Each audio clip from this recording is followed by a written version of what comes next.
Hola a todos, ¿cómo estáis? Espero que estéis muy bien, todo el mundo, disfrutando de estas fiestas en familia, que no haya ningún tipo de problema. Y vengo con un libro que no es que sea muy familiar porque yo no recomiendo a niños, encima mi programa es mayoritariamente infantil.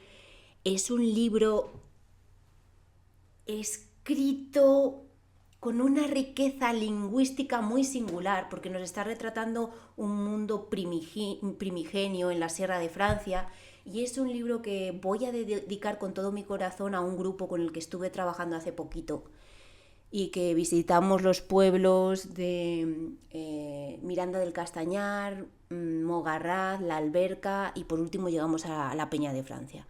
Yo fui a leer algunos capítulos del libro en el autobús de camino a Salamanca, pero al final no lo hice por respeto pues a una familia que había venido con dos niños y bueno, es un libro que en algunos momentos sí que puede ser, pues a pesar de ser muy irónico y muy sarcástico, puede ser muy cruel, muy primitivo, muy desatado, muy frenético, desmedido.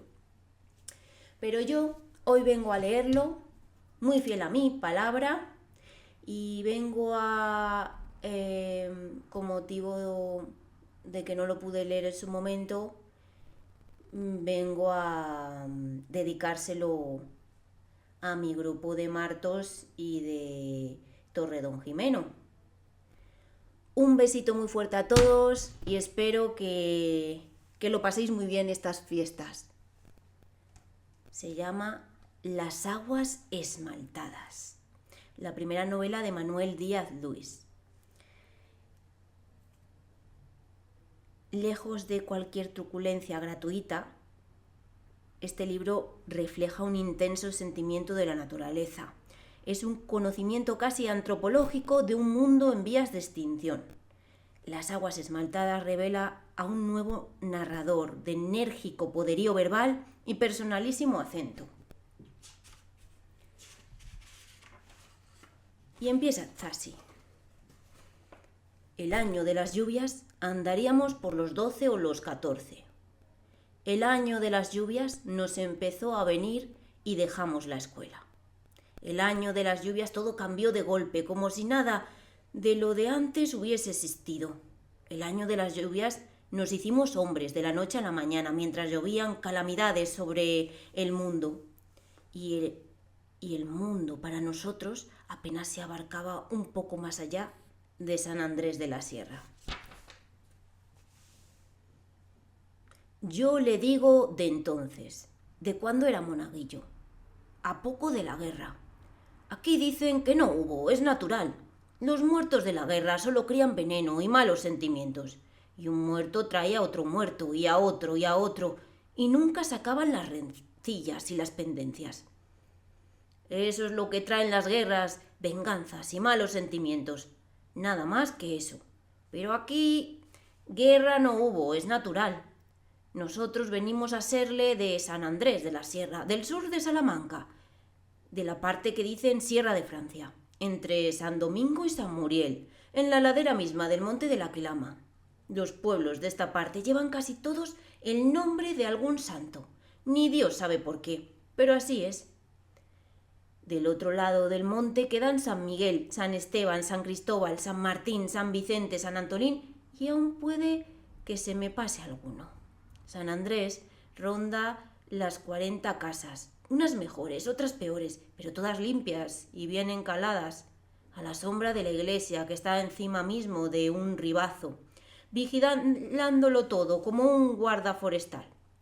Las casas todas agachadas en la vaguada al pie de la ladera. En los canchales hay algo de vid, no mucha. Lo que mejor se da es la fresa.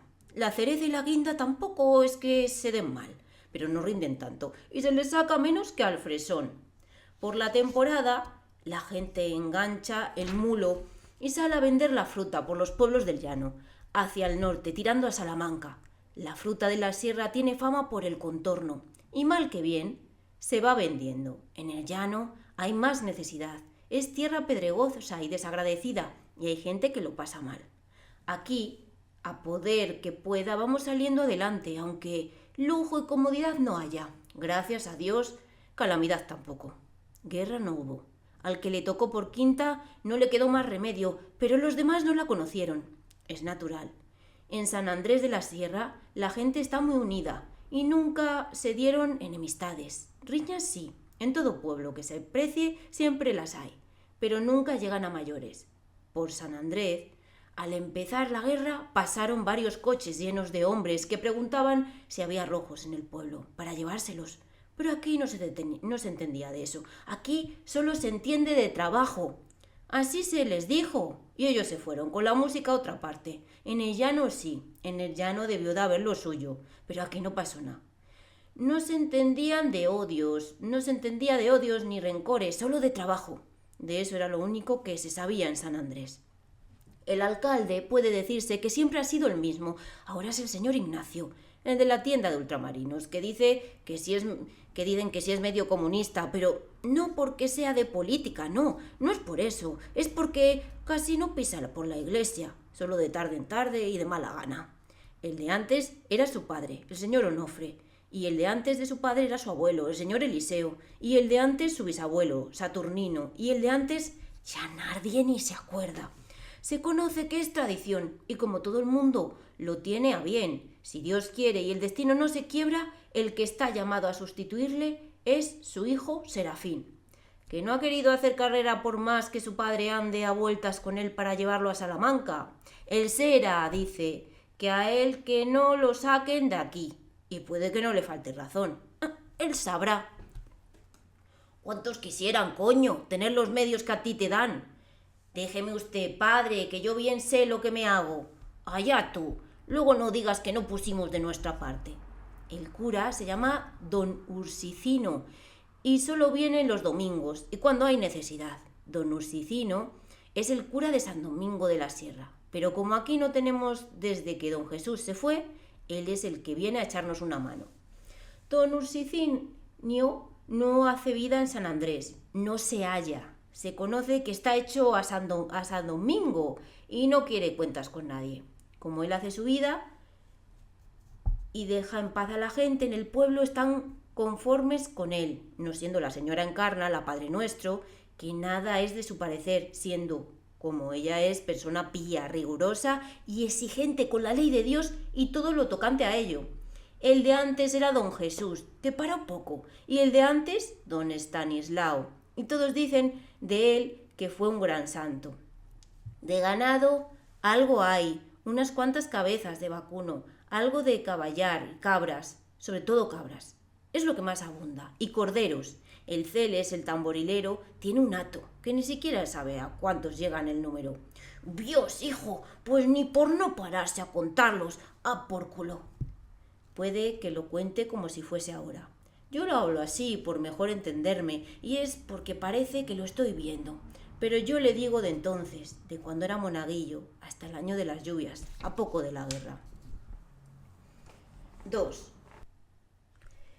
Al tío Alfredín, que le decían de mote el puspús, porque era su coletilla, todavía se le empinaba la cuerda. El tío Alfredín, el puspús, pasaba ya de los 80 y se empalmaba con la facilidad de un mozo. Se le ponía tan tiesa y tan dura que de no vérsela no era cosa de creer.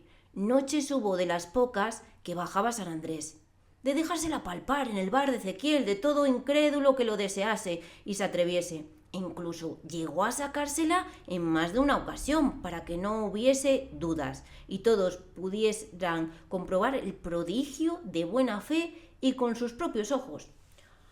Aquí lo pone que la vista no engaña, pues luego de ahí debía de emanarle la vitalidad y la entereza de ánimo y los riñones que le echaban a los cólicos y al demonio de la muerte. Al tío Alfredín, el puspús, la primera mujer se le fue moza, porque según él no le tenía aguante. A la segunda, la Flora, con la que tuvo al Gorgonio, que era serrana, de pura cepa, una yeguarona de mucha carne y presencia, la dejó tísica y derrengada de los desasosiegos y las sobas que le daba. Y aunque la señora Aragane, la curandera, le mandó cocciones de gordolobo, no hubo manera de sacarla adelante, porque el tío Alfredín, el puspús, no era hombre que se diese a recatos y penitencias, y acabó por matarla. No se sabe muy bien si de gusto o de fatiga. La última, la Brígida, fue la que más le duró. La Brígida se le murió de vieja porque le salió temerosa de Dios y nunca se lo daba. El tío Alfredín andaba siempre con el ansia y no sabía cómo pedírselo ni qué hacer para que la Brígida saliera de sus remilgos y letanías, y en esa mortificación estuvo, hasta que la necesidad le hizo entrar en razón y la vivió al entendimiento. Y al cabo, el tío Alfredín, el Puspús, vino a dar en la ficción de gallear a las pollas. Al principio se le escapaban y le hacían sudar la gota gorda, porque él no se daba buena maña y las gallinas estaban muy enteras, pero en pocas semanas las había tanteado a todas. Y tan parco era el reposo que les daba que se las veía vagar por los alrededores de la casa cueva, somnolientas y amohinadas, dando tumbos como transidas. Los trabajos y los años habría de llevarse a la Brígida y a las gallinas más viejas, más el tío Alfredín, el Puspús, aunque la muerte no le devolviese al ama las pollitas nuevas, por contrario, nunca le faltaron de la casa cueva. Julio Burrablanca puede que fuera más bruto que Lázaro Carnero Mocho, pero nunca tuvimos la ocasión de comprobarlo. Por más que los picábamos los mayores para que se pegaran y pudiésemos ver de una vez por todas cuál de los dos era el que más podía, ellos recelaban entre sí, se temían el uno al otro y nunca llegaron a pelearse. Eran los dos gallitos. De haberlo querido, Juanjeta hubiese sido el mandón, pero a Juanjeta no le gustaban las pendencias y huía de ellas como de la peste. Las olía, tenía un don especial y siempre las evitaba con la palabra. De palabra los podía todos. Esa era la verdadera fuerza de Juanjeta. Era el más listo, el más inteligente. Lázaro Carnero Mocho se quedó de mandón cuando Burrablanca se marchó de seminarista. De haber estado Julio, las cosas habrían sucedido de otra forma, porque Lázaro Carnero Mocho no se atrevía con él. Pero al irse Julio, Carnero Mocho se quedó a sus anchas. Era el más fanfarrón, el más bocazas, aunque en el fondo tenía miedo y a veces se le notaba. Julio Burrablanca siempre fue un caso aparte. Burrablanca era imprevisible, capaz de infundir pánico a cualquier persona, incluso a los mayores. Tenía mucha imaginación para el mal y lo maquinaba muy deprisa. Nunca se sabía de lo que podía ser capaz. Julio Burrablanca estaba hecho de la mismísima piel del diablo.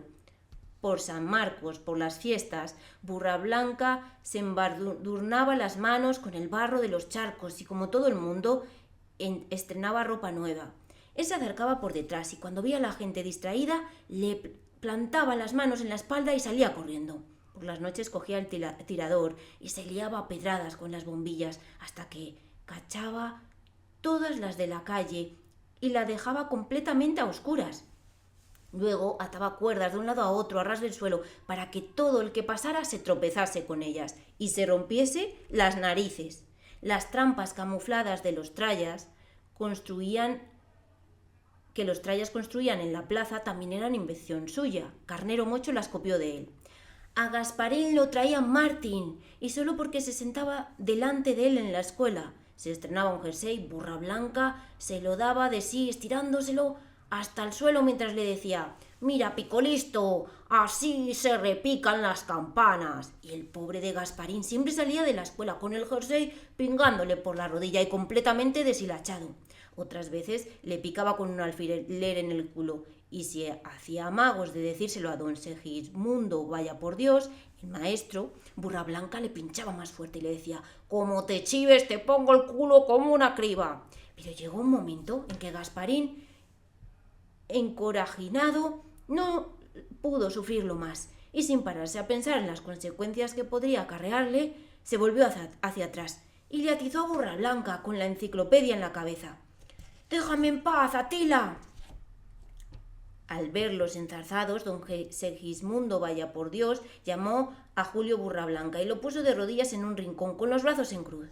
A Julio Burrablanca el enciclopediazo y el castigo de don Segismundo le tenía sin cuidado. Lo que no podía soportar es que alguien le llamara Atila, y menos un monicaco como Gasparín. Al salir de la escuela, Gasparín echó a correr como si estuviese endemoniado, pero Julio Burrablanca ni siquiera hizo además de cogerle.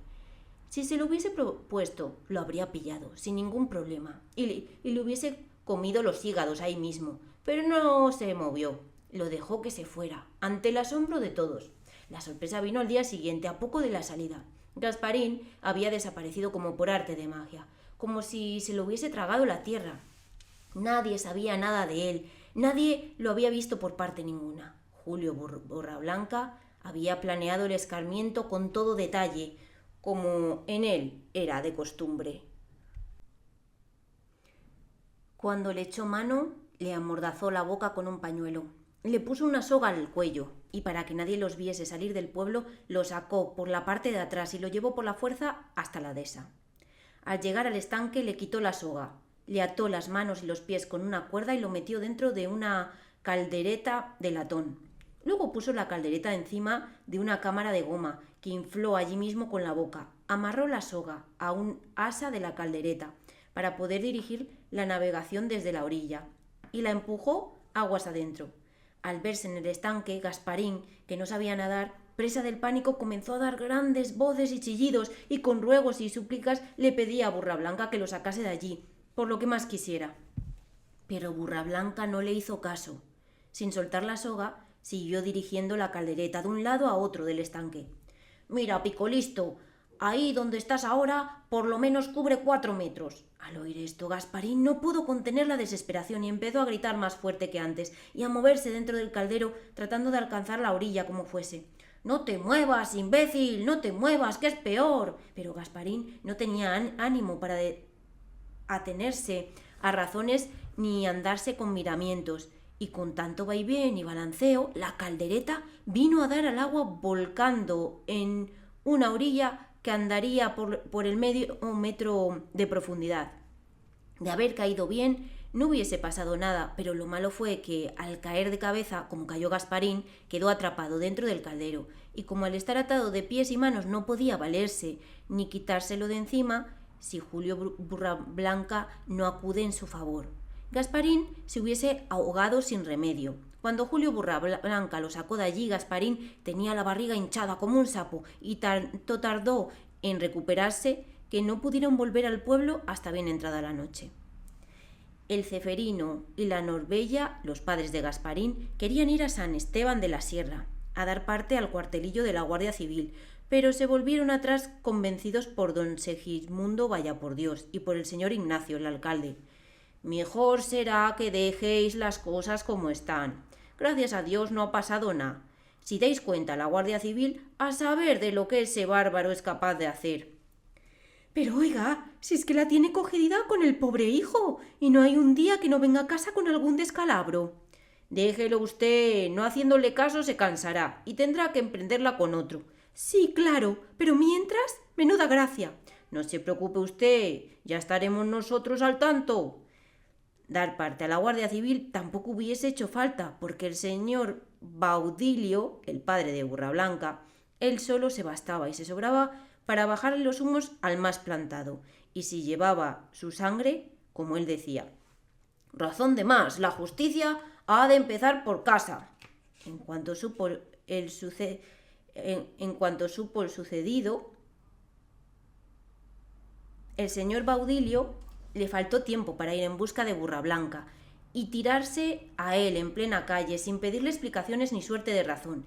Y tan fuera de su persona estaba cuando se lo topó que se puso a atizarle sin mediar palabra y se descargó con él a manos llenas. El señor Baudilio le sacudía a puño cerrado con las 2 manos y los 2 pies, y tantos eran los golpes y tan violentos que los que estaban presentes en la agarrada seguían el movimiento por la rendija de los dedos y nadie tuvo agallas para mirar de frente y a ojos a descubierto.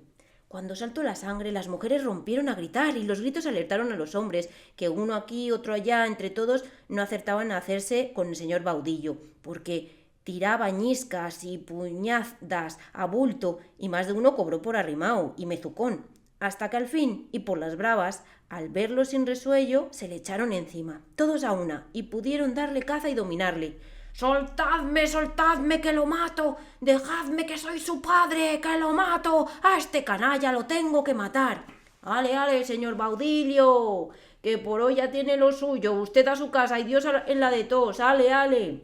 A Julio Burrablanca lo cogieron del suelo, sin conocimiento, con la cara llena de sangre y los ojos vueltos, y lo llevaron corriendo a casa de don Nacianciano. Don Nacianciano le hizo la primera cura y mandó a pedir una ambulancia a Salamanca porque, según dijo, aunque la cosa no parecía de cuidado, Burrablanca tenía varias costillas rotas. Cuando vino la ambulancia, Julio Burrablanca ya había vuelto en sí y al entrar en ella sonreía y le hacía gracia a la gente que se agolpaba a la puerta del médico y se despedía de todos con saludos y reverencias, como si fuera un personaje o una autoridad, igual que el señor obispo cuando vino a darnos la confirmación. Luego mandó a los camilleros que parasen un momento. Al ver entre la muchedumbre a Gasparín, y se puso a hacerle muecas y señales de veras y desafíos, como dándole a entender que el mundo no acababa allí y que tuviese paciencia, que más adelante habría más. Para el mal, ni Lázaro, Carnero Mocho, ni nadie valía la mitad que él. Carnero Mocho improvisaba todas sus picias y las hacía por burla y pasatiempo, pero Julio no. Julio Burrablanca llevaba el mal en las entrañas, como si hubiese nacido con él, y sabía muy bien los hechos y los provechos, el orden de los pasos a seguir, el alcance de todos sus actos. Julio Burrablanca tenía el aplomo y la frialdad de una bestia carnicera, y no dejaba nada al azar. Cada vez que urdía un plan era perfecto. Los huesos de Burrablanca no tardaron en soldar, y aunque lo mandaron a casa antes de tiempo, mucho más se tomó él haciéndose el convaleciente y el moscamuerta sin meterse con nadie, por hacerle creer a todo el mundo que volvía regenerado y no quería dar lugar a más fatigas y padecimientos.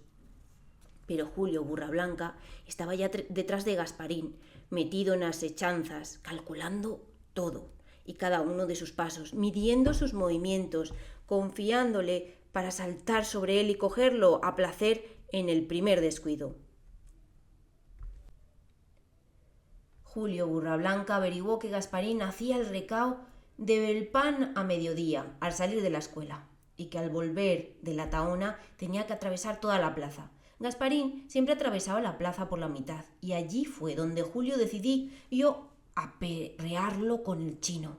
Al chino lo había criado él desde chico.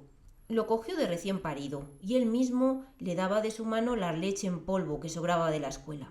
Era un perro de presa, y lo llamaba así porque tenía el hocico chato y los ojos oblicuos. El chico era más malo que la sarna. Además de que lo llevara de por sí en la sangre, el perro había aprendido todas las maldades de Julio Burrablanca. Le enseñaba, solo obedecía a su voz. Ni siquiera el señor Baudilio era capaz de hacer vida de él fuera del corral. Hasta entonces Burrablanca nunca se lo había tirado a las personas para amedrentarlas cuando estaba a punto de morderlas. Lo llamaba por su nombre y el chino volvía donde Julio sin hacer presa. Pero el día del aperreamiento fue distinto. Burrablanca se escondió en la plaza y esperó a Gasparín con el chino entre las piernas. Al verlo aparecer Burrablanca, que se relamía de gusto, sujetó al perro por el cuello. Lo enfiló de cara a Gasparín, le pasó una mano por la cabeza y lo acarició. «¡Chino, bonito, chino!». El perro se puso tenso. Burrablanca le acarició el cuello suavemente con las manos y luego se lo arreó. «¡Anda con él, chino, anda con él!». Si Gasparín se huele la celada, el chino no le pilla así como así. Cuando Julio Burrablanca lo soltó, ella iba a más de media plaza, y de haber estado sobre aviso le habría dado lugar a poner tierra por medio y en la carrera nadie le hubiese visto los pies, pero Julio Burrablanca le azuzó al perro cuando más ajeno y descuidado lo vio. «¡Anda con él, chino, anda con él!». Gasparín no cayó en la cuenta hasta que no tuvo en la carne la primera dentellada. «¡Muerde, chino, muerde!». El chino hizo presa en Gasparín y le hincó los dientes 1, 2, 3, hasta 6 veces. «¡Chino, chino, vuelve, vuelve!». Julio Burrablanca llamó al perro cuando vio el culo de Gasparín en carne viva. Al tío Alfredín, el Puspús, don Jesús le dio la extremaunción por lo menos 20 veces en un año y nunca se moría. El tío Alfredín, el Puspus, decía tacos y palabrotas muy soeces y malsonantes, y que él no se moría por mal que estuviese, que era capaz de aguantar así lo que hiciese falta, y que se muriese otro y le diesen por culo, que a él no le daba la gana de morirse y hemos acabado. En estos trances llegaba a tales extremos de crispación que se ponía de pie en la cama, y no había forma de convencerlo y reducirlo para que volviera a acostarse. Cálmese, señor Alfredo, ya ve que el médico le ha dicho que no le conviene a usted moverse. Pues luego hay que tener conformación, hijo mío, mucha resignación y entereza con la voluntad de Dios nuestro Señor, que nos quiere bien a todas sus criaturas y a ninguna deja nunca de su santa mano. Don Jesús tenía que hacer grandes esfuerzos para no retorcerle el pescuezo, porque el tío Alfredín ya le tenía hasta más arriba de la coronilla. El tío Alfredín, el Puspus, vivía en una casa cueva, hundida en una ronca, a media legua del pueblo, y solo se ponía malo cuando llovía a cántaros o hacía muy mal tiempo. Don Jesús tenía que ir andando hasta allí con los santos óleos y los dos monaguillos. ¡Hay que joderse! ¿Y qué le vas a hacer? A ver qué remedio. Los monaguillos ayudábamos a misa por las mañanas, a 2 reales la misa, y al rosario por las tardes, a real el rosario. Los domingos, como era misa solemne, don Jesús nos daba 1 peseta, y por San Marcos, que era la fiesta más gorda del año, y nos ponían ropa nueva, recién comprada, y a estrenar, que nos cortaban el pelo para ir bien limpios y aviaditos. Había procesión, y don Jesús nos daba 1 duro. San Marcos era el santo más grande del altar y tenía un león al lado que imponía mucho. El patrón del pueblo era San Andrés, pero como no tenía león y estaba medio comido de la carcoma, nadie le hacía caso y no se le daba fiesta. Pues San Marcos los monaguillos nos rompíamos las narices a puñetazos, porque todos queríamos ayudar a misa ese día. Por el duro, sabe usted, no era por otra cosa. El Naz ayudaba con el Zaca, Lázaro Carnero Mocho con Pedro Cagaleras y Julio Burrablanca con Juan Jeta. Después, cuando Pedro Cagaleras tuvo el accidente y Burrablanca se fue al seminario, don Jesús nos cogió a Gasparín y a mí para sustituirlos. Siempre fuimos 6 en total y ayudábamos por parejas, 1 semana sí y 2 no. El mal de muerte del tío Alfredín, el Puspus, nos cogía unas veces a unos y otras veces a otros, pero a don Jesús lo cogía siempre. Y siempre con grandes aguaceros, vendavales, ventiscas, nevadas y tormentas, y rayos y truenos. Si de esta no se muere, que el Dios no me lo tenga en cuenta porque lo pateo. Quizá don Jesús llegase a pensar que el tío Alfredín hacía como que se moría por fastidiarle, pero nosotros sabíamos que lo hacía de verdad. Y no por molestar, porque cazábamos pardales, ranas, tordos y bastardos para que él se los comiera. Nos daba 3 perras chicas por cada pieza. Aunque él decía que no había bocado que se le igualase y que alimentaba mucho, nosotros estábamos convencidos de que el tío Puspus se ponía así de malo por comer tales porquerías y que tarde o temprano acabaría muriéndose por eso. Pero el mal de muerte del tío Alfredín, el Puspus, no le venía de los pardales, ni de los tordos, ni de las ranas, ni de los bastardos. Le venía de los lagartos. Lo supimos por don Nacianciano, el médico, que se lo dijo bien claro a don Higinio, el secretario, al señor Ignacio, el alcalde, a don Segismundo, vaya por Dios, el maestro, y al señor Casiano, el padre de la Elu y de Lázaro Carnero Mocho, que era industrial y tenía un almacén de embutidos y tuteaba a todas las autoridades de San Andrés. Se lo oímos decir en las acacias que hay junto al campanario, en los corros que hacía los domingos antes de entrar a misa. A don Nacianciano le costó Dios y ayuda dar con el mal del tío Puspus. Lo reconocía de arriba abajo y le preguntaba: ¿le duele aquí, señor Alfredo? Pues luego don Nacianciano tornaba a palparle de acá para allá. ¿Y aquí le duele aquí, señor Alfredo? Y siempre la misma respuesta: pues luego en algún sitio le tendrá que doler. Barrúntelo usted, que para eso le pagan. Si no mira por usted malamente, podremos ayudarle los demás, ¿no se da cuenta? La barriga, don Nacianciano, es la barriga, me hace así como pinchazos. Al tío Alfredín, el Puspus, la cara, la medio barba, las manos y los brazos se le fueron poniendo verdes con el tiempo. Don Nacianciano dio a recelar, y en recelar hasta que se enteró de lo del Gorgonio y al fin pudo caer en la cuenta. Gorgonio, el hijo del tío Puspus, había tenido Gorgonio, el hijo que el tío Puspus había tenido cuando casó en segundas con la Flora, era el vaquero de San Andrés. Gorgonio se ponía todas las tardes debajo del reloj del ayuntamiento con su cuerno hueco, y cuando el reloj daba las 5, tocaba el cuerno y las callejas del pueblo se llenaban de vacas hasta que se juntaban todas en la plaza. Luego, camino de la dehesa, detrás de las vacas, Gorgonio iba cazando lagartos para llevárselos a su padre. La carne de lagarto era la debilidad del tío Alfredín, y todos los amagos de patatús que le daban, según don Nacianciano, eran debidos a templón de lagarto. Mire, señor Alfredo, o deja usted el lagarto o el día menos pensado le da usted un estacazo el vientre que se nos va para el otro barrio. Pues luego, don Anciano, ni pues luego ni gaitas, el lagarto ni probarlo. Y si no me hace caso, allá usted. Si tanto le gusta, cómaselo por el día. Y poco, poco. Por la noche ni probarlo. ¿Me oye usted, señor Alfredo? Por la noche ni probarlo. ¿Me oye usted? Pues luego...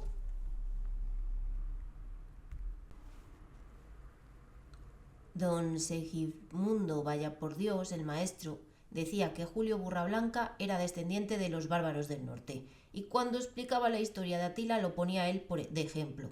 Don Segismundo Vaya por Dios lo llamaba de mote Atila en la escuela y fuera de ella, pero delante de él solo se lo llamó 2 veces. La primera vez que lo llamó Atila, Julio Burrablanca se metió en la escuela durante el recreo.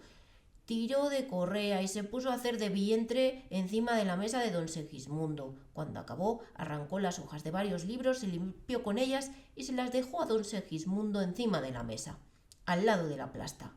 Al volver del recreo, don Segismundo estuvo a punto de perder el juicio. Entró a maldecir y a tirarse de los pelos como si fuesen los de otro, y cuando supo que había sido Julio, se ensañó con él y le rompió 2 varas de roble en las costillas. Julio Burrablanca se mordió los labios hasta hacerse sangre, pero nadie le vio derramar una sola lágrima. La segunda vez que se lo llamó, Burrablanca le metió 2 sapos vivos y una víbora muerta en el cajón de la mesa. Cuando don Segismundo abrió el cajón, los sapos saltaron sobre él, y en el impulso debieron de mover la víbora, porque don Segismundo cayó para atrás horrorizado y lívido, tan tieso que llegamos a pensar que estaba muerto, sobre todo cuando, al ir a socorrerle, ninguno de nosotros era capaz de encontrarle el pulso. Desde el día de la víbora, don Segismundo, vaya por Dios, no volvió a llamarle a Atila nunca más, y ese día ni siquiera se atrevió a darle una paliza. Eso fue cosa poca, cosa de nada.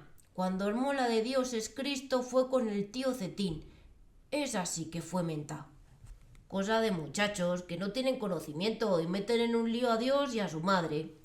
Cuando el tío Cesario, el Cetín, acabó de verano, levantó un niazo más grande que la Torre de Babel, pero no pasó mucho tiempo sin que Julio Burrablanca se cayera por allí, con toda la panda de los trallas. En una tarde que estuvieron jugando, no quedó paja sobre paja ni brizna de heno que no viniese al suelo. Cuando ya tenía el niazo hecho una parva, se presentó el tío Cetín, y al ver el desastre, se quitó el cinto y salió corriendo detrás de Burrablanca. «¡Me cago en tus muertos! ¡Ven acá, renegado! ¡Ven acá! Espero que te eche mano, cabrón!» Pero no pudo cogerle. Julio Burrablanca saltaba las paredes sin tocarlas con las manos al vuelo y se internó en el monte, y lo perdió por pies. El tío Cesario, el Cetín, tuvo que volver a levantar el niazo, y para que no se lo tirasen lo apuntaló con trozos de encina y lo rodeó de espinos, de zarzas y de alambres. Al poco tiempo, Julio Burrablanca se negó hasta el cercado, y como viese que no podía tirarlo tan fácilmente, le prendió fuego. El pasto estaba tan seco que ardió el prado entero. El tío Cesario, el Cetín, que había seguido el proceso amonado detrás de la pared, esperó a que Burrablanca saliese por la portera. Cuando lo tuvo al pelo, lo cazó con el callao por detrás de las orejas y le dio tan mano de coces que se bajó al pueblo, dejándolo allí por muerto. Julio Burrablanca no volvió a mirarle a la cara, ni a mentarlo siquiera. Julio Burrablanca dejaba que sus víctimas se confiaran. Cuando menos lo esperaban, cuando más confiadas estuviesen, entonces saltaba sobre ellas para darle el golpe de gracia. Julio Burrablanca era un genio construyendo tiradores, hacía las mejores horcas, las tallaba con un primor de orfebre y tenía una puntería que donde ponía el ojo ponía la piedra. Pero del tirador se cansó pronto y entonces fue cuando tuvo la ocurrencia de la ballesta. La hizo de madera de álamo. El mismísimo Guillermo Tell hubiese dado la vida por ella. Las flechas las hacía con varillas de paraguas viejos que buscaba en las canteras ciegas de las desperdiciadas y con ramitas de chopo afiladas a navaja. En otoño, mientras el tío Cesario y el Cetín tomaba el sol con los hombres a la abrigada, en los pollos del hastial de la escuela, Burra Blanca le apuntaba con la ballesta, oculto en la copa del árbol de morera. Burra Blanca se pasó un buen rato apuntando al tío Cetín y no disparó la flecha hasta estar bien seguro de hacer blanco. Luego tensó la cuerda, templó el pulso, contuvo la respiración, apuntó a un ojo y disparó con tal tino que se lo vació de cuajo. Julio Burra Blanca no volvió a pisar la calle hasta el mismo día que salió para el seminario. El día que se fue interno le habían cambiado la cara por completo. Tenía la expresión de un santo, de un iluminado, y parecía muy convencido de lo que estaba haciendo. No le arriendo yo las ganancias a los curas. A saberse, casos más raros se han visto. Ave María Purísima, ahora sí que nos han fastidiado. Pues que lo haya hecho a conciencia. Bendito sea Dios. Carnero Mocho es una mierda, aunque sea el mandón de la escuela. Cuando Gasparín y yo entramos de monaguillos, Lázaro, Carnero Mocho y Juan Jeta nos enseñaron a ayudar. Ellos eran los mayores, los que más sabían, y don Jesús les dijo: os cogéis uno cada uno y los vais poniendo al tanto. Carnero Mocho se cogió a Gasparín y a mí me enseñó Juan Jeta, porque me entendía mejor con él. Lázaro Carnero Mocho era el mandón de la escuela y el más bruto. Decía que a él no le falta saber nada, que con el negocio de su padre, el señor Casiano, tenía más que de sobra. Desde que Julio Burra Blanca se fue al seminario, a Lázaro Carnero Mocho no le ganaba nadie por la fuerza. En fuerza es posible que solo le ganara Juan Jeta, pero Juan Jeta no era nada pendenciero y nunca se metía en líos. A Lázaro nadie se atrevía a llamarle Carnero Mocho a la cara. Nos teníamos que aguantar y llamárselo por detrás. El único que le mentaba el mote a las claras era Juan Jeta, y al único que se lo permitía, aunque Lázaro era un año más grande que Juan Jeta, y en fuerza estaban a la par. Delante de Juan Jeta siempre se achizcaba y nunca se atrevió con él. Juan Jeta era el que más sabía, era el primero de la escuela. A Lázaro siempre le ganaba por la palabra y nunca llegaron a las manos. Los demás le decíamos Lázaro a secas, pero a Juan Jeta siempre le atendía por Carnero Mocho y nunca se atrevió con él. Carnero Mocho es una mierda, aunque sea el mandón de la escuela. Había veces que Lázaro Carnero Mocho nos cogía a uno de nosotros, nos sujetaba con todas sus fuerzas para que no pudiésemos escapar, y le decía a Pedro Cagaleras: ¡tírale un pedo a este! El Cagaleras se acercaba donde el reo y ¡pumba!, ejecutaba la sentencia. Pedro Cagaleras no era amigo de Carnero Mocho, era de los pacíficos, de los de Juan Jeta, pero como no le podía, tenía que hacer todo lo que le ordenara, por la cuenta que le tenía. Cuando Julio Burra Blanca se fue al seminario, Carnero Mocho quiso nombrarse a sí mismo jefe de la panda de los Trallas, pero ellos le dijeron que no, que querían a Juan Jeta, y Juan Jeta, por darles largas, les dijo que ya vería, porque no les gustaban los Trallas, ni las pendencias en las que siempre andaban metidos. La lucha por el caudillaje de la horda era inevitable, pero Lázaro Carnero Mocho no se atrevía con Juan Jeta, y menos aún estando presentes los demás. Cuando supo que Juan Jeta no estaba por ser jefe, viéndose a sola, le propuso hacer lo que él quisiera con tal de que le cediese la jefatura. Juan Jeta, que gustaba de la paz y del amor más que de la guerra, le dijo que no se apurase, que él convencería a los Trallas y le dejaría ser el jefe si del favor le venían otros provechos. Cegado en su ambición y viendo que las cosas le venían como de molde, Carnero Mocho le dijo a Juan Jeta que a cambio de la jefatura había pensado dejarle ver a su hermana, la Elu, que era más grande que ellos, cuando fuese al casillo a mear, porque le sabía las horas, y él la había visto muchas veces, y no era como las niñas de la escuela, y que había dispuesto en el casillo un escondite desde el cual podrían mirar sin ser visto, con la condición de que fuera él solo, y le diese la palabra de no decírselo nunca a nadie. Juan Jeta, que vio la cosa también aparejadas, cerró el trato, y desde entonces debió de encerrarse todas las tardes en el casillo, porque nadie daba con él ni le sabía las andanzas. Desaparecía de tal forma que más de 4 días poco faltó para que tocasen las campanas a perdido. Desde el trato A Lázaro Carnero Mocho los trallas le iban detrás como corderitos, haciendo sin rechistar todo cuando les ordenaba, y más aún cuando vieron que la primera fechoría que libraba bajo su mando ni el mismo Caín la hubiese hecho mejor, pues a su propia madre, la señora Ludivina, fue capaz de romperle una pierna con las trampas camufladas que mandó construir en la plaza. Las trampas camufladas eran invención de Julio Burrablanca. Carnero Mocho las copió de él. Para la prueba cavaron hoyos de 1 metro de hondura y los taparon con cartones y palos de cañeja. Luego los disimularon echando un poco de tierra por encima, como si allí no hubiese nada, y esperaron, agazapados detrás de la tapia de la plaza, a que ella pasara. Cuando Carnero Mocho vio a su madre en una de las trampas, exclamó «¡Cayó pieza!» y se frotó las manos lleno de júbilo. Lázaro Carnero Mocho se gastaba todo el dinero de las misas en tabaco. Los domingos por la tarde, después de comer, se compraba un paquete de bisonte y se iba con los trallas a la caseta de la dehesa. Después de fumarse el paquete, se la meneaba para ver a quién le venía y a quién no. Carnero Mocho se sentaba en el centro de la caseta, con el orgullo de un pavo real, porque tenía el pito más grande y era el único al que le venía.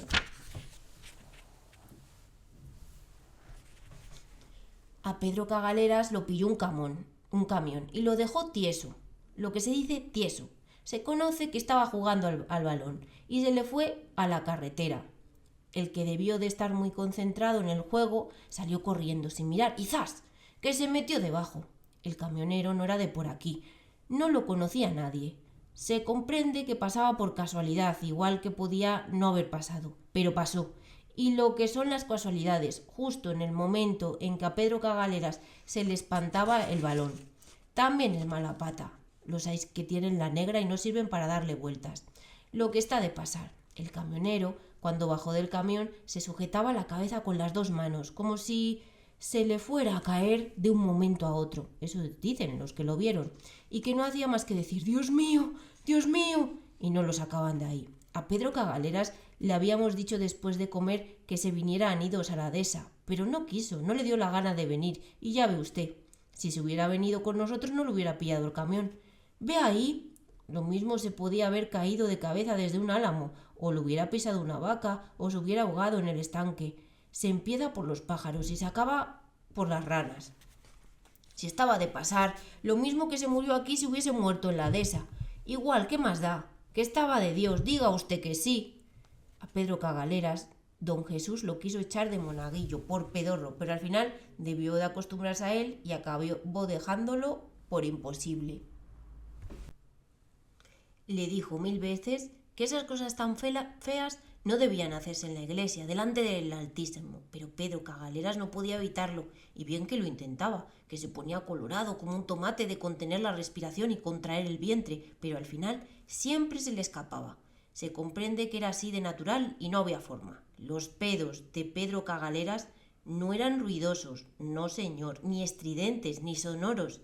Eran de los folludos, de los que no suenan, como un soplido de fuelle pequeño, un airecillo apenas, menos que un suspiro de monja, pero extremadamente nauseabundos y mortíferos.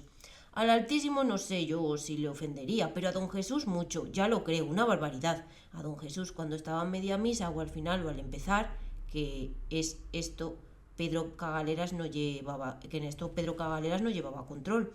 Le llegaban los efluvios y se ponía morado y blanco como un cadáver, y luego rojo, muy rojo, como de asfixia, y miraba a lo alto en forma de súplica o de misericordia. Eso nunca se sabe, hasta que pasaba el mal aire y podía seguir receloso con los santos oficios. En la escuela era un verdadero calvario sentarse con él. Don Segismundo, vaya por Dios, tuvo que ponerlo a cierta distancia de los demás, solo en un pupitre al lado de la ventana. Don Segismundo, vaya por Dios, decía que peerse de esa forma era una falta de compañerismo y por eso lo tenía aislado. Los días que le llegaba el tufo lo ponía en un rincón con los brazos en cruz y le pegaba con la vara de roble en las manos y en los glúteos. Le decía: «Espero que llegue pronto tu San Martín, garrapo». Nosotros permitíamos los conjuros de don Segismundo, vaya por Dios, porque en el fondo todos queríamos un poco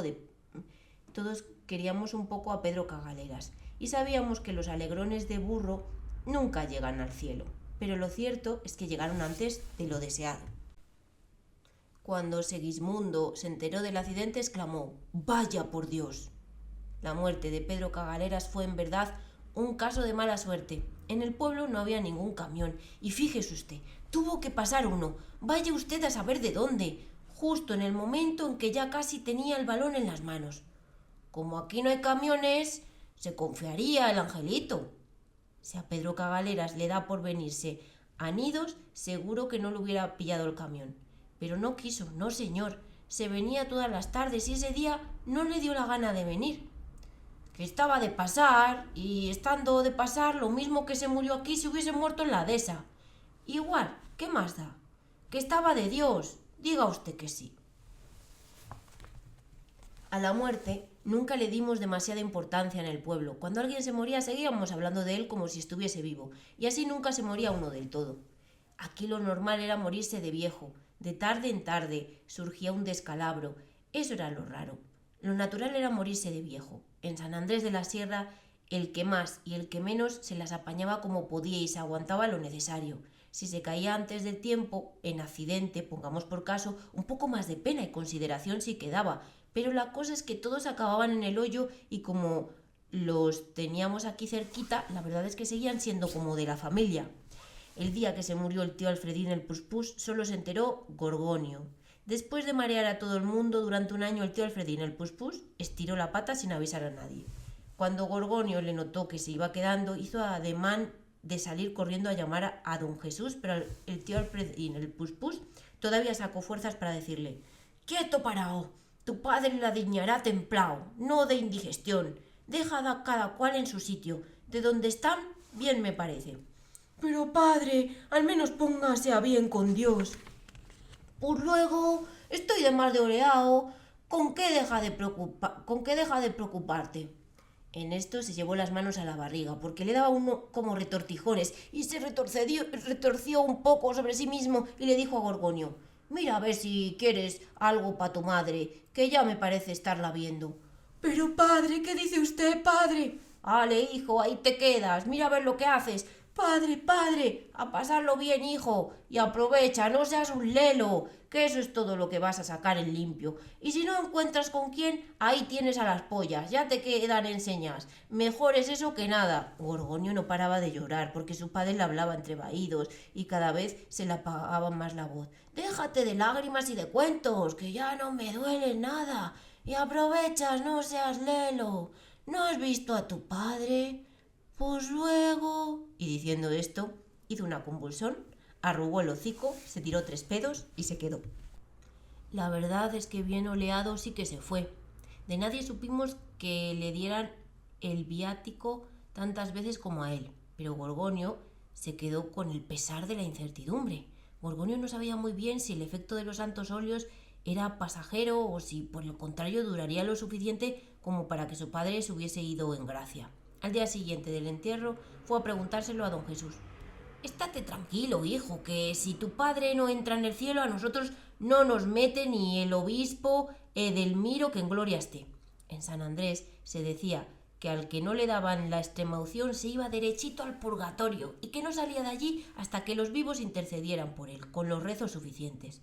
Si había sido muy malo, tenían que rezarle una barbaridad, y aún así puede que no librase del fuego eterno. Si había sido regular, podían rezársele menos. Y si había sido bueno, lo más seguro es que cualquiera pudiese apañárselas con un par de misas. Por lo que respecta al tío Alfredín el Puspús, después de lo que dijo don Jesús, lo que está más en razón es que no pasara por el purgatorio ni de lejos. Pocas ánimas podrán presumir de haber entrado en el cielo con el talante y la preparación que llevó el ánima del tío Puspús. Al funeral ayudaron el Naca y el Zaca. Don Jesús estuvo todo el día como un flan y con unas prisas fuera de lo común. Debía de ser por las ganas que tenía de enterrarlo y dejar zanjado el asunto de una vez por todas. Los funerales, entre la misa rezada y los responsos, se hacían interminables y duraban más que una cuaresma, pero el funeral del tío Alfredín, gracias a don Jesús, se pasó volando. Una vez en el cementerio, cuando el Lumi y su tío Bautista Boca Chica, los enterradores, bajaban la caja hasta la fosa, se escurrió la soga, se cayó el ataúd y se abrió de golpe, dejando la cabeza del tío Puspus a la vista de los presentes, mientras que a don Jesús le daba el síncope, sin duda porque pensaba que el tío Alfredín, el Puspus, era ciertamente inmortal y que estaba vivo, y no habría hombre en el mundo capaz de enterrarlo nunca. Hubo una gran confusión, y al cabo de un rato de atenciones y cuidados reanimaron a don Jesús, quien, tornando a juicio, preguntó que si se había escapado. Y al decirle que no, que lo habían vuelto a meter en el féretro, mandó abrir la caja, porque quería verlo con sus propios ojos, no fuera que le engañasen. Y como hacía viento y le movía las ropas de la mortaja y a él le pareciese que todavía respiraba, le dijo al Lume y a su tío Bautista Bocachica que asegurasen bien la tapa y le diesen tierra y que fuese lo que Dios quisiera. Aquella tarde don Jesús se fue a la parroquia con la congoja de que al tío Alfredín el Puspus lo habían enterrado vivo. El Naza y el Zaca no eran ni de los Trallas ni de los Juanjeta. El Naza y el Zaca hacían la guerra por su cuenta y nunca iban con los demás, ni a nidos, ni a manzanas, ni a nada. Ellos siempre andaban a lo suyo, a espiar a las mozas. Como el Zaca era un zascandil, se metía de arriazo a olisquear en todas las comidillas de muchachas, oído al canto, y así es como se enteraba de por dónde iban a tirar un domingo u otro, porque los domingos, cuando hacía bueno, las mozas quedaban por la tarde después de comer para ir al monte y bañarse en el cauzo de los arroyos.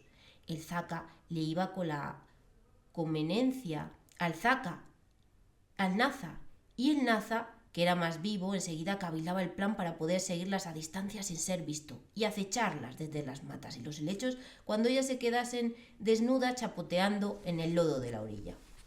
Al Naza se le salían los ojos de las cuencas y se le iban en todas las direcciones para abarcar más, porque quería atender a todas a la vez y no perder detalle. Y como no levantaba la vista de las pelambreras y los bultos de las tetas, empezaba a cezarle la respiración y a cosquillarle el vientre, y tenía que meneársela porque se moría de gusto con tales visiones y no podía aguantarse las ganas. Al Zaca no le pasaban esas cosas. Al Zaca le entraba un tic en el parpadeo y la baba se le iba a chorros, como en cascada, pero no le venía el gusto ni se sacaba el pito, solo se lo tocaba de refilón, un momento, con las dos manos, y agurrugaba el culo, todo en cadena, como un ceremonial. El tic, un toque, limpieza de baba, sacudida de mano, y vuelta a empezar. El tic, un toque, limpieza de baba, sacudida de mano, y así hasta el juicio final. Al Naza, la Ramonita, la Cachola, que era más chica que él, lo traía como un penitente porque no lo dejaba ni a sol ni a sombra. Si no le daba 2 moscos y 3 patadas en las costillas, no era capaz de deshacerse de ella. Donde quiera que fuese, Ramonita la Cachola siempre le iba detrás. ¿A dónde vas tú? Contigo. Te he dicho que no vengas con nosotros. ¿No tienes amigas? Pues ya estás con ellas. Ramonita la Cachola se hacía la remolona y quieras que no, puesta de morros, seguía detrás de ello. El Naza perdía la paciencia y yéndose a ella, la cogía por las trenzas y le soltaba 2 moscos y 3 patadas en las costillas. La Ramonita, la Cachola, le había dicho a las amigas que el Naza era su novio, pero la verdad era que el Naza no podía ni verla, porque la Ramonita no tenía pelos en la chocha ni bultos en la teta, como las grandes, y no valía las castañas del bautizo. La señora Ramona, la Cachola, la abuela de la Ramonita, era vecina del Naza. Vivían puerta con puerta. Al Naza desde chico, la señora Ramona, la Cachola, le había estado haciendo fiestas y contentos para meterle en la cabeza a la Ramonita y ennoviarlo con ella. Lo atiborraba hasta el aciburrio de confites y golosinas, y por San Marcos y algún que otro domingo le daba dinero para que le comprara almendras a la Ramonita. Pero en lugar de ir a los confiteros, el Naza tiraba en busca de Zaca y se lo gastaba todo con él. Cuando la señora Ramona, la Cachola, se enteró de que el Naza no quería ni ver a la Ramonita y que en lugar de estarse con ella y regalarle almendras, le daba moscos y patadas en las costillas, de primera dio en hacerse la encontradiza y le decía de buenas maneras: «Nazarín, ¿cómo es que me ha dicho la Ramonita que la pegas? A las niñas no se las pega, se las quiere». El Naza le hacía desaires con el hombro y le tiraba pedorretas con la lengua. La señora Ramona, la Cachola, debió de cansarse de hacerse la buena, y como vio que no sacaba provecho de él, cortó por lo sano. Y en lugar de andarse con contemplaciones y palabras de dulce, cada vez que el Naza le sacudía una paliza a la Ramonita, ella lo esperaba en la puerta, con el palo de la escoba. Lo que tiene es que la señora Ramona era burriciega. No veía tres curas en un montón de nieve, y aunque el Naza siempre llegaba a casa despreocupado y echándose sus cuentas, ella nunca fue capaz de atizarle un escobazo. El Naza le hacía el quiebro y le decía: «Jódase, pellejo, que no me ha dado». Y todavía se quedaba un rato más, toreándola hasta que la señora Ramona, la cachola, harta de dar palos de ciego, se metía para casa rezongando: «Anda pa' allá, condenao, que eres peor que la carne de pescuezo. Sinvergüenza, canalla, ya estaré yo con tu padre, ladrón, pierde cuidado». El Naza, que era el hijo de Zacarías y la Juliana, se llamaba así por su padrino, el Nazario. Y el Zaca, que era el hijo del Nazario, y la Hermelinda se llamaba así por su padrino, el Zacarías. El Naza y el Zaca nacieron con unas horas de diferencia, y a los dos los bautizaron juntos el mismo día. El Nazario no sabía qué nombre ponerle a su ahijado, pero en cuanto se lo consultó al Zacarías, salió de las dudas, porque el Zacarías le dijo: «Al mío ponle como mejor te cuadre, que el tuyo tiene nombre desde que nació». Zacarías y Nazario no eran parientes de sangre, pero se llevaban como si lo fueran, como si fueran primos carnales o hermanos. Ya digo, no eran nada de sangre, no tenían parentesco, pero eran compadres, y para ellos ser compadres era más que ser parientes. Las mujeres sí, las mujeres eran primas segundas. Las dos de San Cristóbal de la Sierra, el pueblo que está colgando de la parte de atrás de la Quilama, en la trasera del monte. Se pusieron de novios por las Águedas. En San Andrés de la Sierra las Águedas no se celebran, pero en San Cristóbal era, si no, la fiesta más grande, cuando menos la más singular. En San Cristóbal de la Sierra por las Águedas se elegía una alcaldesa para las fiestas, y mientras duraba, el pueblo entero quedaba bajo el mando de las mujeres. Los hombres tenían que ocuparse de las faenas de las casas, y ellas se iban al café y fumaban delante de los maridos. Los bailes más famosos de toda la sierra eran los que se hacían en San Cristóbal por las Águedas. Allí no solo se juntaba toda la mocedad de la sierra, sino gente venida del llano, incluso de la raya de Portugal. Los hombres tenían que aguardar sentados en los pollos de Salonia y aguantarse allí quietecitos hasta que las mujeres los sacaran a bailar, porque como esos días mandaban ellas eran las que elegían, así lo disponía la tradición. El Zacarías siempre había valido mucho para las mujeres. Le lanzaba requiebros a todas. Cuando el Zacarías ponía el ojo en una moza, nunca se le iba de largo una pieza. A la Juliana la conocía de tiempo, pero de que vio que se le resistía, empezó a buscarle las vueltas, y tras los galleos iniciales, ella le fue tomando querencia, y el Zacarías no volvió a deslindarse. El Nazario era otra cosa, más paradote, más formalón, más acobardado para las mujeres. El Nazario no tenía malicia ninguna, ni picardía, y en las fiestas siempre iba a fallo a todos los palos. Al baile de las Águedas entraron los dos juntos y se sentaron el uno al lado del otro, esperando a que ellas, la Juliana y la Hermelinda, que se reían cogidas de la mano en la otra punta, como tontas, lo sacaran a bailar. La Juliana se agarró al Zacarías en cuanto empezó la música, pero la Hermelinda, que se debió doler las ganas que le tenía el Nazario, se aguantó las suyas y se tiró toda la noche de la ceca a la Meca, sin hacerle el menor caso. Al Nazario le temblaban los pulsos y con ganas se quedó de echarle mano de un brazo y sacársela a la calle para cantarle las 40 y decirle más de 4 cosas. Pero al estar en un pueblo extraño no le quedó más remedio que amarrarse bien los machos y desahogarse dándole al morapio y soltando tacos por lo bajo. Para colmo, cuando volvían en los burros a San Andrés, los pilló la lluvia por la Quilama. La Juliana, que lo barruntó, le dio una capa al Zacarías para que se protegiera, pero el Nazario, que se fue a la fiesta sin protección alguna, se caló hasta los tuétanos y llegó a San Andrés con las alforjas llenas de calabazas y hecho una verdadera sopa. El Nazario agarró una pulmonía que hasta don Nacianciano llegó a ponerse en lo peor, pero lo que casi le mata fue lo que a la postre le dio la vida.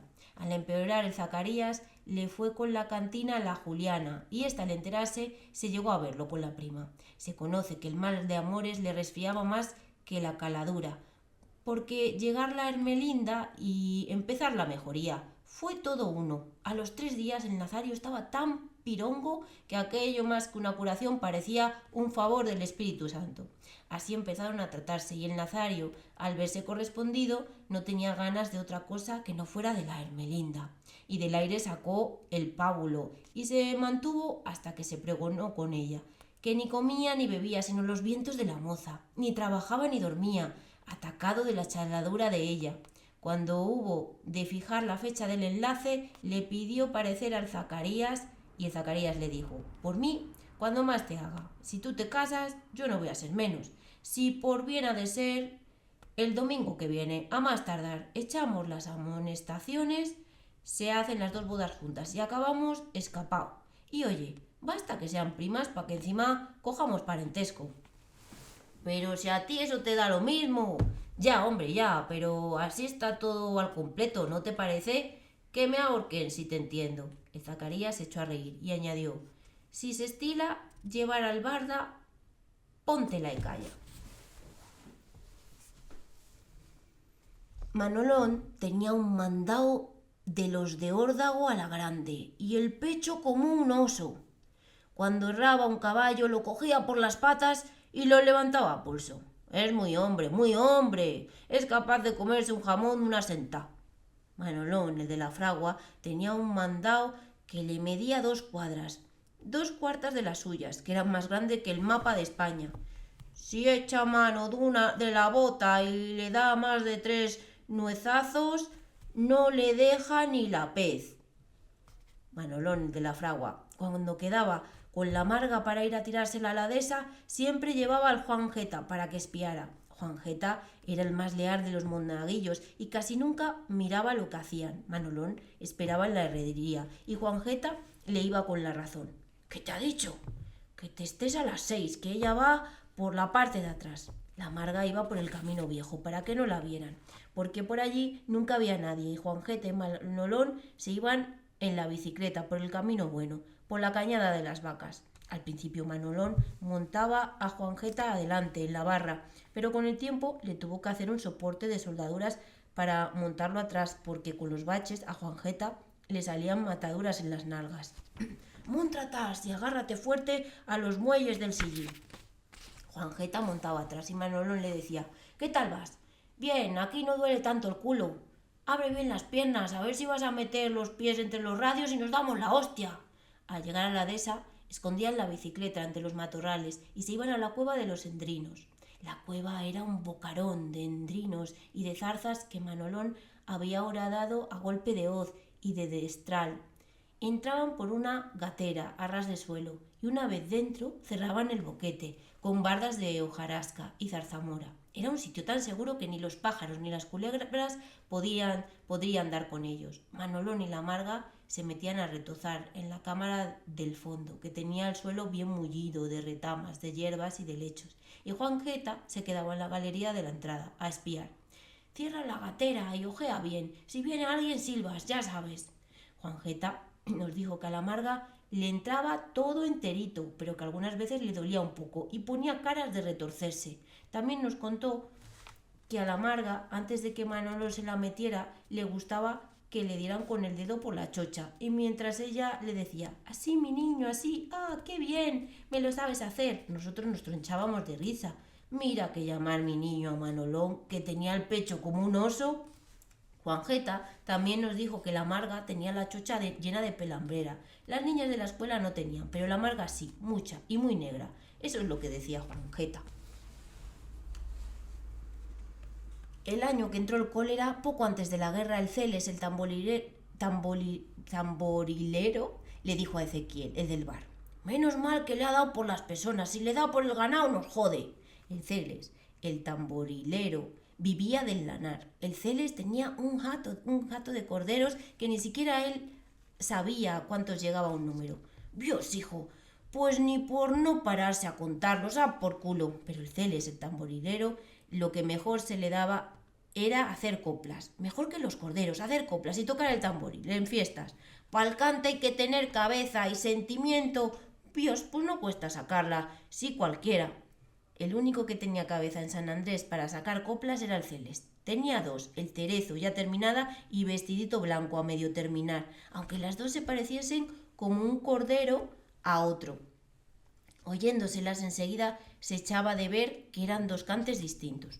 A ver, ¿quién tiene esta cabeza mía, A ver quién, Dios. Pues no cuesta. Y eso si viene gallego, Si no, estás apañado. Ya puedes ponerte, ya.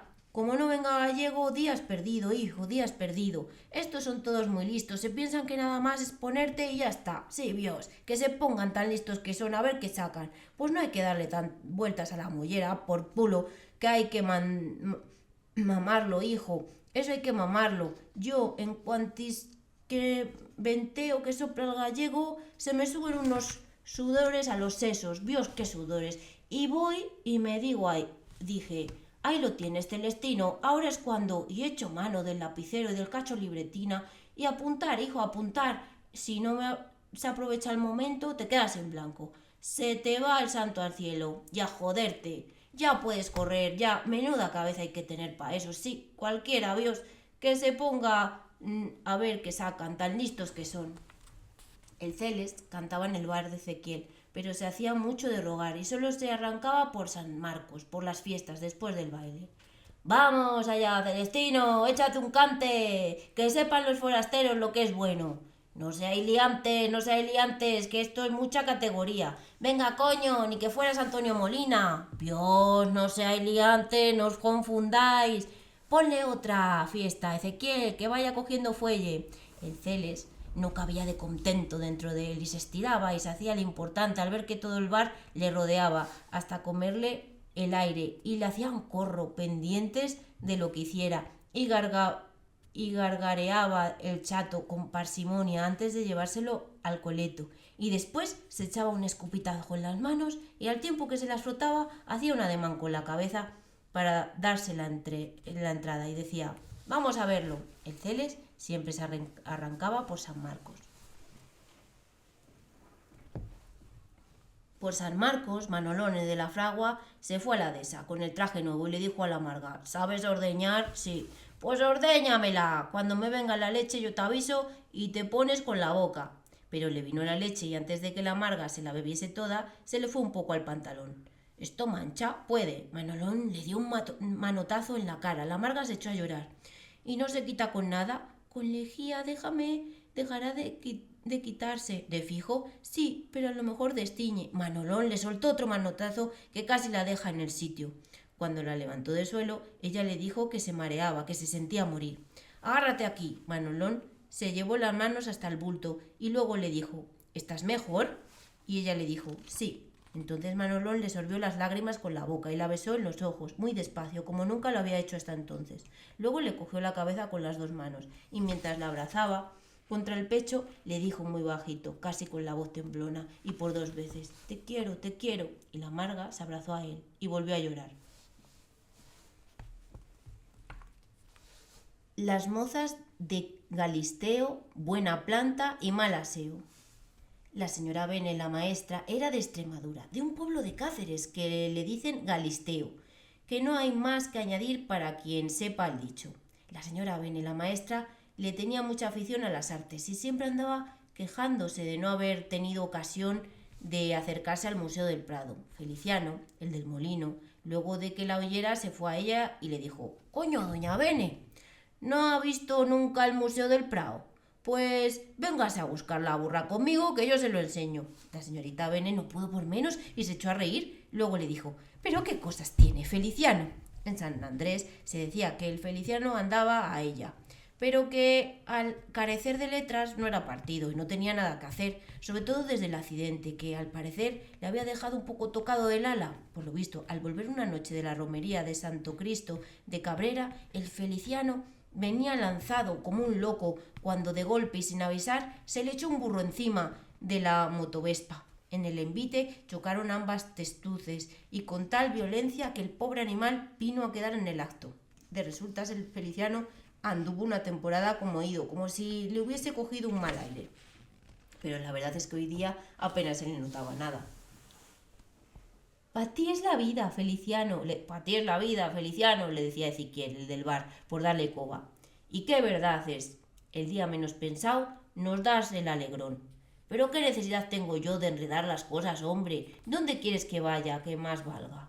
El Ezequiel le ponía un chantito sin dejar de reír entre él por lo bajo, y el Feliciano, con las manos metidas en los bolsillos, tiraba para arriba con los pantalones y añadía: «A lo nuestro, Ezequiel, a lo nuestro». El Feliciano no soltaba prenda y empezaba a estar harto de que todo el mundo le viniera siempre con la misma pamplina. «Mira tú, el bodoque, que es como un adoquín. Muchas ganas de hombre debería de tener cualquiera para fijarse en un pernales así. Vaya usted a saber, señora Encarna, donde menos espera salta la liebre, y para mí que ella también hace por verle, que a todos los bobos se les aparece la Virgen. Mucho milagro sería que bajara solo para verle a él». Cuando el Feliciano se enteró de los comadreos de la señora Encarna, se fue a ella y le dijo: «A usted, lenguarona, más le valdría meterse la lengua en el culo que andarse por donde no la llaman, que yo, de usted, me sé peores cosas que por hombre me callo y camino, ¿entendido? Con que ya sabe, deje usted de faltar, que a usted nadie le ha faltado, y menos por detrás, que tengo testigos, pues no te jode con Dios». La señora Encarna, la Padre Nuestro, roja como un pimiento, se hacía de cruces al tiempo que bisbiseaba improperios azarada, hecha un manojo de nervios, mientras el Feliciano se alejaba calle arriba, volviendo la cabeza de cuando en cuando por encima del hombro y murmurándote: «Pues no te jode». El día de la fiesta de San Marcos, la señorita Bene estaba en el salón de baile y el Feliciano, que no le quitaba ojo, bebía fuera en la barra. El Lumen, el enterrador y el Gencio, el ratón, que eran unos liantes, se percataron del pastel y le calentaron los cascos al Paciano, el carpintero, que era un lelo y un mezuca, y le apostaron una cuartilla de vino a que no era capaz de ir a darle la murga. Que si sí, que si no, el Gencio, el ratón, le fue metiendo los perros en danza, y el Paciano, que era un morungo, por no dar el brazo a torcer, aceptó la apuesta. El carpintero se llegó donde el Feliciano, haciéndose de nuevas, y le dijo: «¿Qué tenemos, Feliciano? ¿No vas a echarle unas vueltas un día como hoy?» El Feliciano se encogió de hombros y se hizo el desentendido. Paciano, el carpintero, buscó con el rabillo del ojo al Gencio, el ratón, y como viese que éste le animaba, volvió a la carga. El Feliciano, que lo veía venir, se adelantó a decirle: «Malos pasos traes, carpintero. Mejor será que los vuelvas, no te vayas a ver donde te pese». «Anda, hombre, ¿no ves que ella también lo tiene a gana?» A Feliciano, que era de natural saltón y no le cabía una guindilla por el culo, se olió la tosta y, por no armar la gresca, cogió el vaso y se acodó en la otra punta del bar. Paciano, el carpintero, en un momento de vacilación, desparramó la vista por el bar, y como viese que el Gencio y el Lumen se agarraban los riñones con las dos manos para contener la risa y le hacían señas, se envalentonó y, engallado, fue a acodarse detrás de Feliciano. Mira, Paciano, tengamos la fiesta en paz. No me busques las cosquillas, que hace rato que te estoy viendo venir. El que la sigue la mata, y el que la mata la come y le da por culo a los mirones. Ya, por algo estás tú de más». Al oír esto, al Feliciano se le encendió la sangre, perdió los estribos y le tiró una coz a las orrealas. Las orrealas es una cosa colgando de dos bolas, pone aquí. Que si lo caza de lleno lo deja inútil para padrear. Pero marró el viaje y perdió pies, y desequilibrado fue a caer contra las mesas. Al rehacerse el Feliciano, que echaba espuma por la boca, se tiró a la nuez del carpintero para descogotarlo y se quedó colgando del cuello.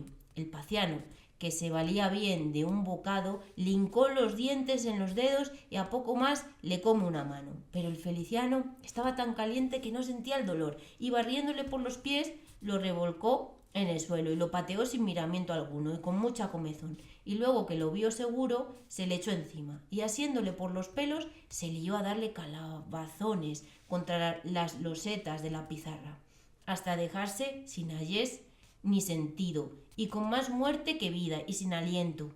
El alboroto era tan grande que vinieron los mozos y acertaron a quitar de allí al Feliciano, que enloquecido trataba de apuntillar al carpintero a mojicones. Mientras se lo llevaban, todavía intentaba zafarse de ellos, al tiempo que voceaba: Anda, mamón, vuelva por las uvas, ni tú ni 20 como tú. Al Feliciano todavía no le ha nacido quién. No hay cojones, ni aquí ni en toda la sierra. Cabrón, cagamierda. A poco de San Marcos, ya por mayo, la Marga se fue a la fragua y se amonó contra la pared sin decir palabra y se echó a llorar. Manolo no era capaz de hacerla hablar ni de pararle el cuajo.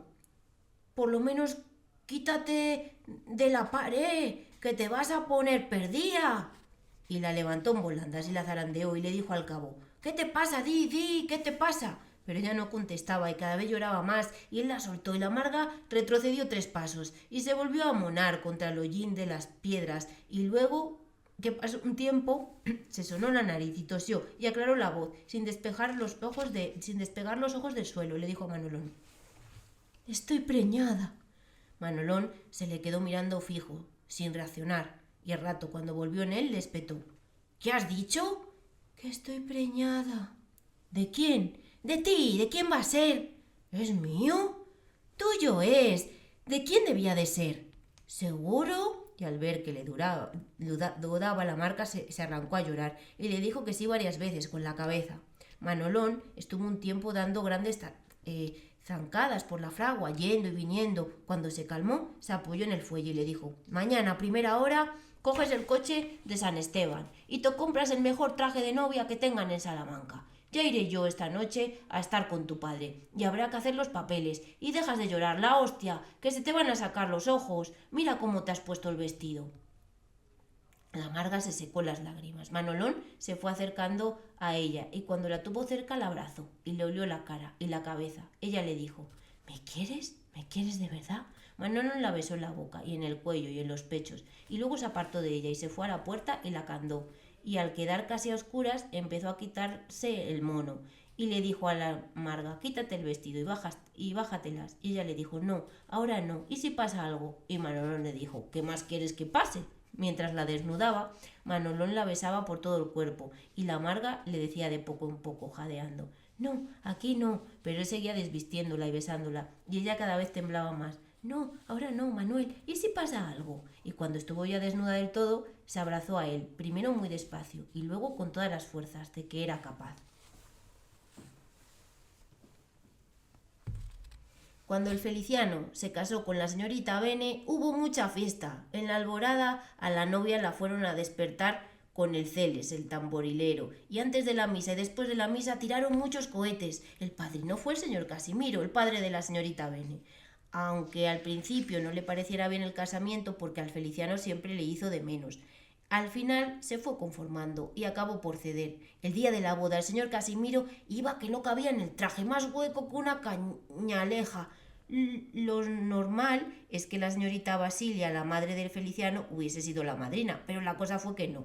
De madrina hizo una prima carnal del Feliciano, que vino de la ciudad, porque según decía la señora Basilisa, era mujer de pocas salidas y lucimiento, y no quedaba bien en una ceremonia de tanta trascendencia, y menos al lado del señor Casimiro, que era un señor de mucho porte. Hubo mucha fiesta, mucho personal. En el baile no se cogía. Tiraron la casa por la ventana. Toma, que no anda mal de Hacienda, hombre, y ella, ya ves, funcionaria. Al señor Adeodato, el padre del Feliciano, no le gustó que se hiciera tanta fiesta. No sé qué coños pueda tener una boda para tirar el dinero a puñados, como si nos sobraran las cosas. Pues has de saber, hijo mío, que hay más días que longanizas. Tiempo tendrás de caer en la cuenta. En San Andrés siempre se dijo que el señor Adeodato se había casado sin ilusión, por aburrimiento, porque se vio solo. Y como él decía, con ellas las casas andan más desenvueltas, está uno mejor atendido, ellas tienen más mano, están más hechas a esas cosas. Cuando don Estanislao, el cura que hubo antes de don Jesús, le preguntó si quería por esposa a la señora Basilia, el señor Adeodato contestó: «Tú, a la fuerza me es, no encontré otra mejor». Don Estanislao le dijo que solo tenía que contestar sí o no. Y él le dijo: «Como usted disponga, don Estanislao, si le está bien a su parecer, a mí tanto me tiene». Al decir de los convidados, nunca se mató tanto cabrito ni se escanciaron tantos cántaros de vino como en la boda del Feliciano. Hubo mucha fiesta, mucho personal. En el baile no se cogía. Tiraron la casa por la ventana. No es de extrañar, dos familias de posibles. Por la noche, ya de madrugada, los mozos, encabezados por el Celes, el tamborilero, improvisaron unos cuantos verdinales y fueron a darles la cencerrada. Habían atados esquilones y cencerros debajo de las camas de los novios. Y a eso de las 2 o las 3, cuando empezaron a sonar, los mozos rompieron a reír y a cantarles: no hay placer como el joder y después de haber jodido quedarse un rato dormido encima de la mujer. Con otras letrillas que hablaban de ellos. Cuando viene la maestra, llegó a San Andrés de la Sierra. Cuando viene la maestra, llegó a San Andrés de la Sierra. Feliciano la esperaba, Feliciano la esperaba, Feliciano la esperaba, para rejuntar las meaderas. Y otras coplas que no son para descrito. Luego sacaron a los novios de la cama, tal y como estaban, fíjese usted, medio en cueros, y los llevaron a arar al campo, uncidos a un yugo, como si fueran una pareja de bueyes. Ellos se dejaban de hacer, como era un día tan señalado. Cuando vinieron de arar los tiraron al pilón y al Feliciano le querían cantar los gallos, pero no se los cantaron. Le faltó poco, pero no se los cantaron. Debió de ser por la señorita Bene. Cuenta, a ver por quién si no.